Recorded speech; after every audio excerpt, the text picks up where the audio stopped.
İddialara görə 1930-cu illərdə bir neçə içəri şəhərli uşaq su, ərzaq və neft lampası götürərək Şirvanşahlar Sarayının divanxanasından başlayan qaranlıq yeraltı yol ilə hərəkət edirlər.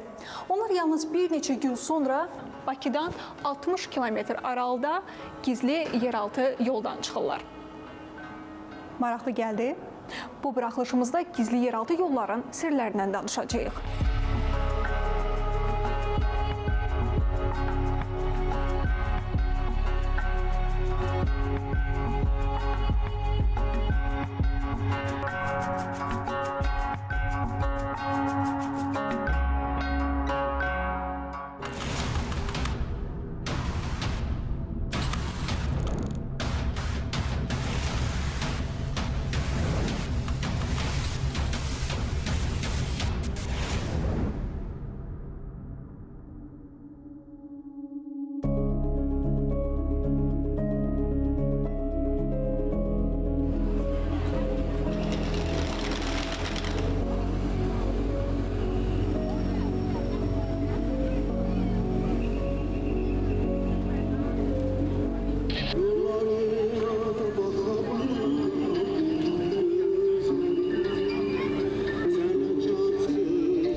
Şəhər. Bura gələn hər kəs özünü tarixin bir parçası kimi hiss edir. Əslində biz də bu səbəbdən gəlmişik. Tarixə daha yaxın olmaq, suallarımızın cavabını tapmaq istəyirik. Ayaq bastığınız yerin altında üstündəki qədər şəhər və yolların olduğunu bilirdiniz? Tarixi 12-ci əsrə qədər gedib çıxan Bakının yeraltı yolları. Mənbələrdə Azərbaycanın orta əsr şəhər və qalalarında yeraltı gizli yolların mövcudluğuna dair xeyli məlumat var. Onlar ehtiyatdan tikilirdi. Yeraltı gizli yollardan düşmən mühasirəsi zamanı su, ərzaq, silah əldə etmək, çox təhlükəli durumlarda isə son nəfəsdə xilas olmaq məqsədi ilə istifadə edilirdi.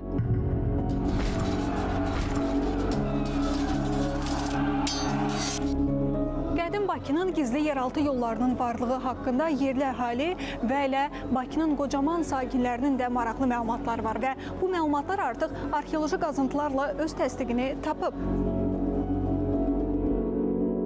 Beynəlxalq Intergeotetis şirkətinin apardığı tədqiqatlar nəticəsində Şirvanşahlar Sarayının yalnız yaşayış binasının altından 8 istiqamətə şaxələnən yeraltı qalereya aşkar edilib. Bu qalereyaların yerləşdiyi dərinlik 3 metrdən 9 metrə qədərdir. Şəhər düşmən əlinə keçdiyi zaman yeraltı yollar vasitəsilə şah, əyan və mühafizəçilər müdafiə mövqeyinə çəkilirdilər.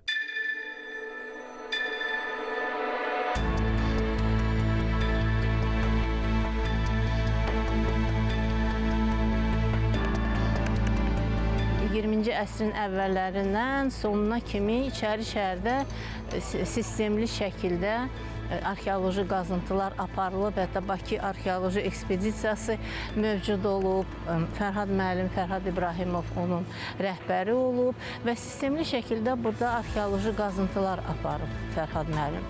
Və Fərhad müəllim arxeoloji qazıntılar zamanı, tədqiqatlar zamanı bax bu Qoşa Qala qapısından üzü Qoşa kərvansaralara, o Multani, bir də Buxara kərvansarasına sarı deməli yeraltı yolun izlərini, yeraltı yolu aşkar eləyib.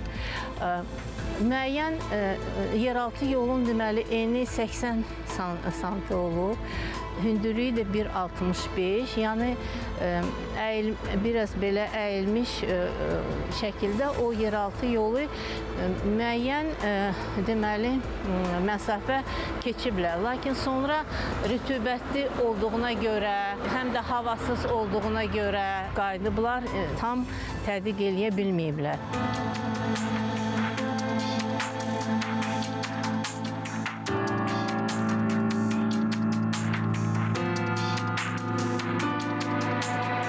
Yeraltı yollar orta əsr şəhər infrastrukturunun əsas tərkib hissəsi idi. İçəri şəhərdə şimal qala divarlarının daxili hissəsindəki yeraltı gizli yol əsgərlərin rahat hərəkəti üçün nəzərdə tutulmuşdu. Məhz bu məqsədlə qalanın müdafiə divarlarının bütün perimetri boyu uzanan yeraltı yolu inşa edilmişdi. Arxeoloji qazıntılar zamanı isə bu yeraltı yolun bir neçə istiqamətdə paylandığı aşkar edilib.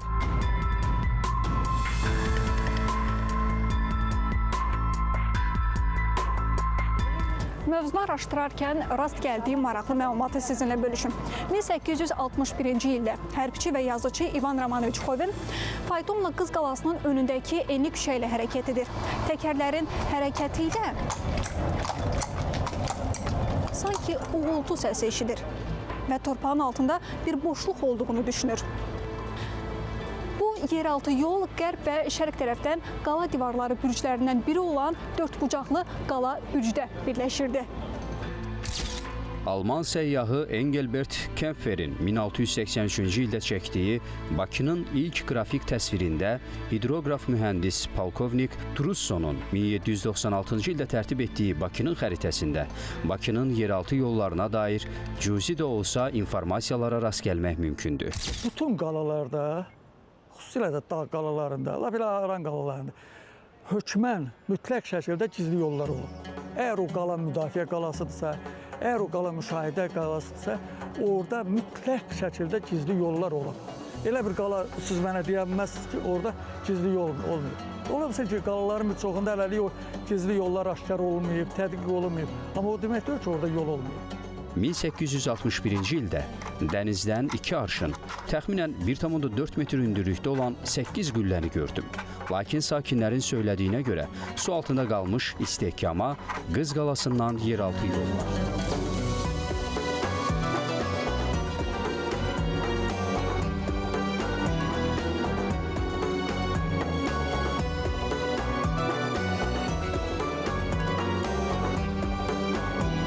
Həmin 1924-cü ildə Rus alimi, arxeoloqu Sısoyev Qız Qalasının yanında arxeoloji araşdırmalar aparıb və orada həmin bu Fərhad müəllimin aşkarladığı yolun başlanğıcını orada məsələn o aşkar eləyib. Orada aşkar olunan yol həm dəniz tərəfə bir qolu istiqamətlənib, həm də içəri şəhərin deməli şimal tərəfinə istiqamətlənib bir qol, həmin o yeraltı yolu. Bir də bir şey qeyd eləmək istəyirəm ki, yeraltı yolun əsas qolları burada quyuların içindən keçib.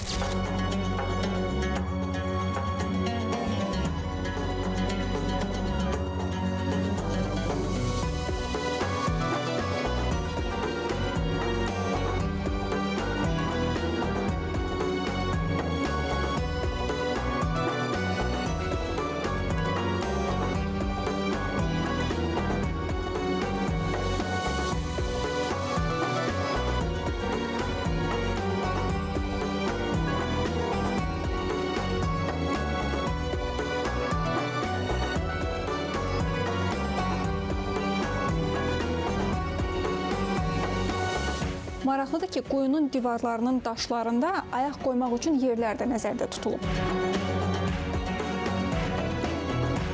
Ümumiyyətlə, qədim şəhərdə aşkar edilmiş yeraltı gizli yollar bir-biri ilə kəsişərək qalereyaları, əsl labirinti xatırladır.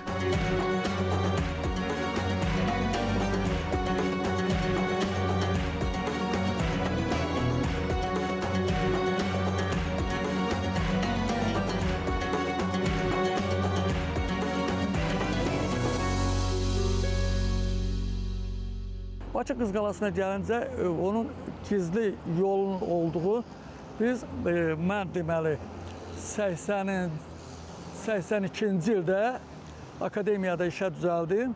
Aspiranturadaydım, oxuyurdum onda. İlkin olaraq Bakı ekspedisiyasında iştirak edirdim mən də. Bakı Qız Qalasından təxminən 180-200 metr şimal tərəfə Qoşa Qala qapısı istiqamətinə orada bir qazıntı aparırdıq, qazıntı sahəsi. Orada hardasa deməli 1 metr 20 sm dərinlikdən bir su xətti çıxdı. Deməli qayanı çapıblar, su xətti. Su xəttinin eni nə qədər olsa yaxşıdır? 65 sm. Hündürlüyü, dərinliyi nə qədər olsa 80 sm. Və içərisi ilə zəif su gəlirdi qala istiqamətində. Əvvəl tədqiqatçılar düşünürlər ki, bu su xəttidir. Sonra iş davam elədikcə bir gün mən Fərhad müəllimə, rəhmət Fərhad müəllimə dedim, Fərhad müəllim, bu həm də qalanın gizli yolu olur. Dedi, hardan bilirsən? Dedim, su xətti üçün o tunelin dərinliyi 30-40 sm olması yetərli idi bura gələn su. Niyə 70-80 sm ediblər? 80 sm o deməkdir ki, burayla artıq insan hərəkət eləyə bilər. Və biz qazdığımız yerdə, açdığımız yerdə o xəttin bir luku çıxdı. Qapaq yeri, çıxış yeri. Yəni, deməli, buradan əgər qala qapısına qədər 500 metr məsafə varsa, 500 metrdə hər 100 metrdən bir təxminən mən deyirəm, bir qapaq yeri, açıq yer, pəncərə kimi düzəldiblər ki, müşahidə eləsinlər, havalanma məsələsi olsun.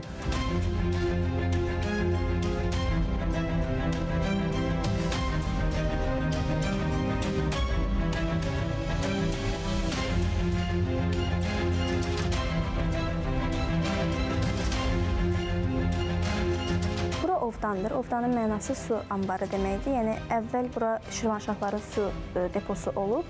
Yerin altında hələ də söyləntilərə görə su var, amma bunu heç kim dəqiqliyi ilə bilmir. Və arxada gördüyünüz güzgüdən də əvvəl yol gedib, 65 metr deyilənlərə görə. Yenə bunun da dəqiq bir faktiki açıqlaması yoxdur. Amma əsas çıxışı deyilənlərə görə Şirvanşahlara gedir və Qoşa Qala qapısında da bir çıxış olduğu söylənilir. Amma deyilənə görə yolun 6-7 qolu mövcuddur və buradan yolu araşdırma məqsədi ilə girənlər geri çıxa bilməyiblər, dönüş olmayıb onlarda. Bundan əlavə burada Sehirli Xalat kinosu çəkildiyi deyilir. Xanın arxasıca uşaqlar qaçanda o yol bu yol olduğu deyilir.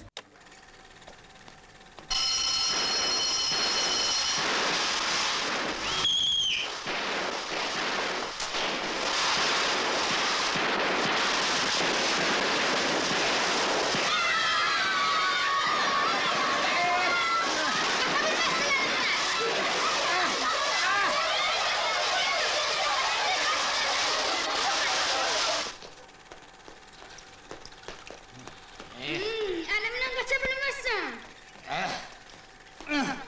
Uşaqlar, tez olun. Aha, yaxşı düşdü sərəyə.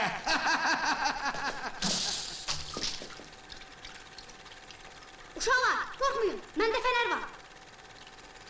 Odur, qaçın.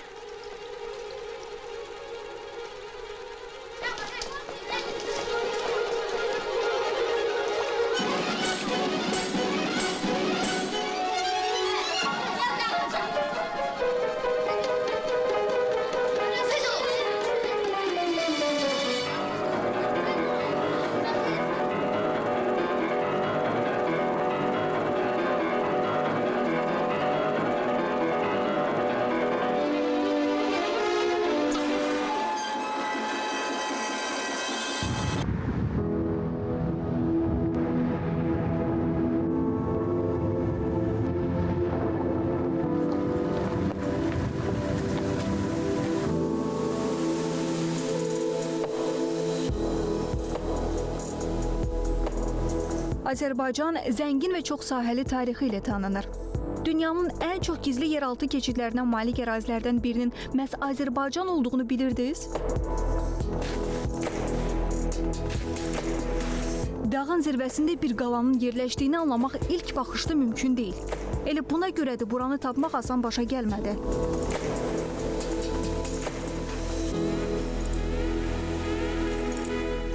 Nəqliyyat vasitəsilə yalnız bir hissəsinə qədər gələ bildik. Bundan sonra artıq ayaqla qalxmalıyıq.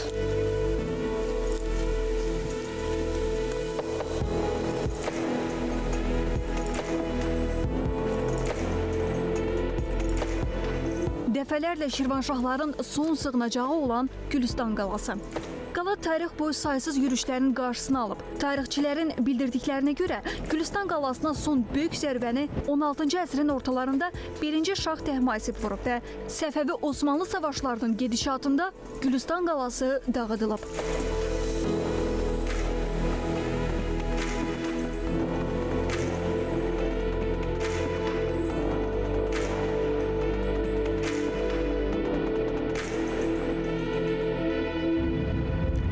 Gülüstan qalası Şamaxının şimal-qərbində Sıldırım Qayalı dağın zirvəsində tikilib və vaxtilə Şirvanşahların hərbi istehkamları, qərargahları burada olub. Təəssüf ki, qala müxtəlif zamanlarda vuruşmalar və zəlzələlər görüb və bunun nəticəsi olaraq hazırda yalnız bəzi bürc, divar və bəzi binalarının qalıqlarını görmək mümkündür. Bu arada qalanın giriş hissəsi məhz bura olub.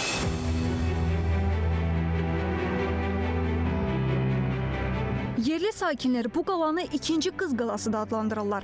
Müdafiə məqsədi ilə tikilən qalanın bugünə qədər bəzi sirləri açılmamış qalıb. Xüsusilə yeraltı yolları.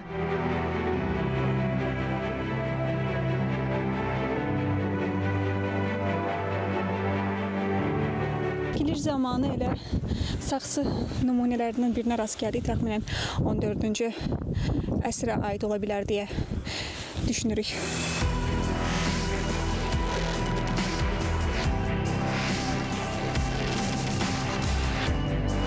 Gülüstan qalası öz memarlığına görə unikal bir abidədir. Şirvan-Abşeron memarlıq üslubunda inşa edilib. Burada qala divarları, qalıqları dövrümüzəcən gəlib çatıb. Çox təəssüf ki, Şamaxı seysmik zonu olduğundan baş verən güclü zəlzələlər nəticəsində qala divarının perimetri boyunca olan deməli bu bürclərin çox hissəsi dağılıb və aşağı dərəyə tökülüb. Qazıntılar zamanı sarayda dəfn olunmuş 2 nəfərin skeleti aşkar olunub ki, onlar da Şirvanşahlar sülaləsinin nümayəndələri ola bilər. Çünki sarayda həmin dövrdə yalnız sülalədən olan şəxslər dəfn olunurdu. Amma bütün bunlarla yanaşı bizim üçün ən maraqlı məlumat bu idi. Sülalənin üzvlərinin qaladan çıxarılması üçün müxtəlif gizlin yollar mövcud olmuşdu. Bu yollardan biri vaxtilə Yevgeniy Aleksandroviç Paxomov tərəfindən yeri aşkar edilmişdi və o qismən təmizlənmiş, giriş hissəsindən daxil olub təmizlətdikdən sonra biz o hesabatları oxumuşuq və sonradan da həmin ərazidə olduq. Həmin ərazidən dağın içinə tərəf pillələr var və tədqiqat zamanı məlum oldu ki, onlar bir neçə istiqamətdə paylanır. Təəssüf ki, yəni ki, seysmik zon olduğundan həmin yolların bir hissəsi dağılmış, lakin burada geniş tədqiqat işləri aparıldıqdan sonra həmin yolların, o mövcud yolların istiqamətlərini müəyyən etmək olacaq.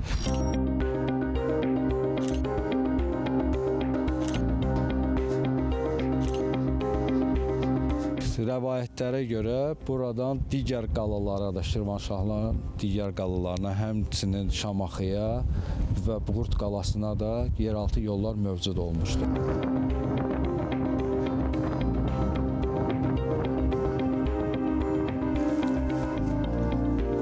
Qalaya aparan bütün yollar demək olar ki, qayalıqlarla örtülüb və bir hissəsindən digər hissəsinə çatmaq üçün müxtəlif çətin və tikanlı ərazilərdən keçməliyik. Qalanın aşağı hissəsində isə gizli yeraltı yol mövcuddur və biz hazırda ora daxil olmağa çalışacağıq. Deyilənə görə o vaxtlar həmin yollardan alternativ yol kimi istifadə olunub, amma yolun tam olaraq hara apardığı isə hələ ki müəmmalıdır. Yeraltı yol qalanın şərq tərəfindədir. Onun qala xaricindəki çıxış yolu Pirdirəki dağı ilə üz-üzə olan Sıldırım qayaların qoynunda 32 metr hündürlükdədir.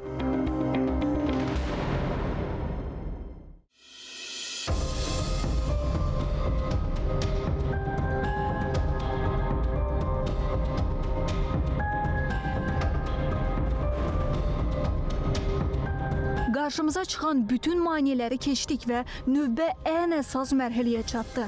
Yeraltı yolu tapmaq üçün dağa qalxmalıyıq. Bir neçə dəfə cəhd edirik.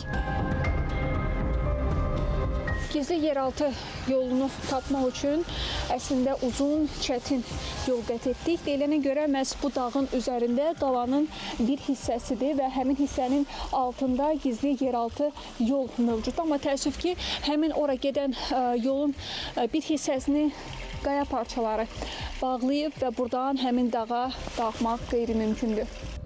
Açığı bu bizi bir qədər məyus etdi. Lakin araşdırmanı yarımçıq qoymaq niyyətində deyildik. Özümüz yeraltı yola daxil ola bilməsək də ora ayaq basmış biri ilə söhbət etdik. Bu dağın arasından keçirsən, oradan Qarandıq Kül adlanan yer var. Oradan qalxırsan yuxarı, yəni o külün içi ilə gedirsən, orada axırda, yəni o yolun ağzı tutulub, oradan uca daha mümkündür. Sonra bir dənə də bir qolu var oradan, həmin o külün içindən. Buğurt qalasına gedib çıxır. Qale Buğurt kəndi var, həmin bax o yol gedib bir qolda Buğurt qalasından çıxıb. Yəni buradan keçmək olar, biz uşaqlıqda getmişik axıra kimi. Orada pləkanlar var, pləkanları çıxandan sonra orada bir iri daşdır, o ağzı tutulub, onu öyle keçmək olur. Yəni bu dağın üstünə də keçmək olur orada. O daş götürülürsə oradan çıxıb dağın üstünə getmək olar. Daşdan hörülmə elə bil ki yoldur, qaranlıq içərisi. Yəni ora biz uşaq vaxtı fənər yandırdıq, getdik, yarı yolda o biraz sıxıldı, elə bir havasızlıqdır. Havasızlıq olduğuna görə o fanar söndü. Ondan sonra biz şamalar yandırdıq orada. 50-60 metrə yəni getmişdik. İçəri necədir? Yəqin ki, bizim qədər siz də görmək istərdiniz.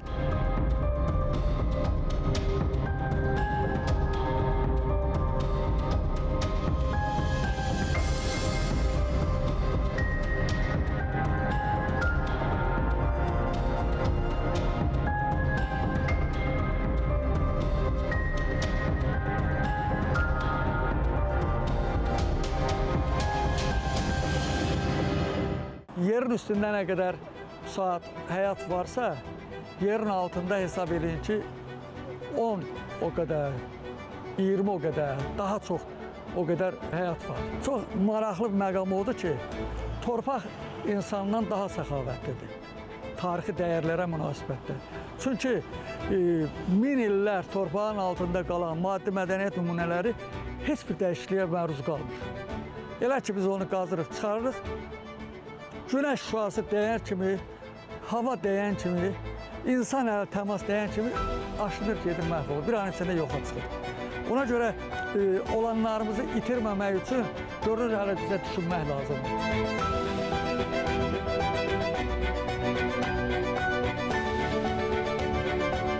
Gələn ilin iş planına həmin bu yeraltı yolların tədqiqini xüsusi salıb bir qrup yaradılıb. Arxeoloji qrup, o rəhbəri də mənə həvalə olunub və inşallah biz artıq müəyyən iş planı müəyyənləşdirmişik, istiqamətlər müəyyənləşdirmişik və inşallah gələn il daha ciddi bu problemlə, bu tədqiqatla biz məşğul olacağıq.